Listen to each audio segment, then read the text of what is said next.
এক ছিল এক খামার, সেখানে ৩ দুষ্টু বন্ধু থাকত। মিনি মুরগি, হাঁস হাপু আর ছাগল গগন। ৩জনই খুব মজা করতে ভালোবাসত। একদিন কি হল, মিনি মুরগি দৌড়াতে দৌড়াতে বলল, শুনছ, আজকে আমরা সাহস পরীক্ষা খেলব। হাঁস হাপু ডানা ঝাপটে বলল, হ্যাঁ হ্যাঁ, দেখি কে সবচেয়ে সাহসী। ছাগল গগন গম্ভীর মুখ করে বলল, আমি তো যাই হোক জিতব, কারণ আমি ছাগল, দরজা দেখলেই ধাক্কা দেই। এটা শুনে সবাই হেসে গড়াগড়ি খেল। পরীক্ষার কাজ, বাগানের মাঝখানে রাখার সোনালি ভুট্টা, কিন্তু সামনে একটা পুতুল ভয় দেখানো।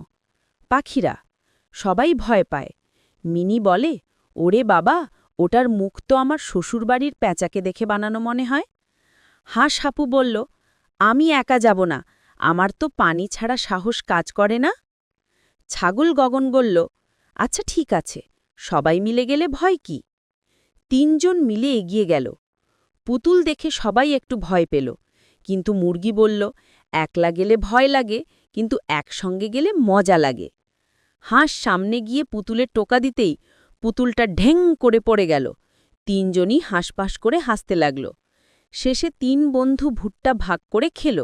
গগন বলল, দেখলে, দলবদ্ধ থাকলে পুতুলও হেরে যায়। নীতি, ভয় থাকলেও একসঙ্গে থাকলে সবকিছু সহজ হয়ে যায়। বন্ধুত্বই আসল শক্তি।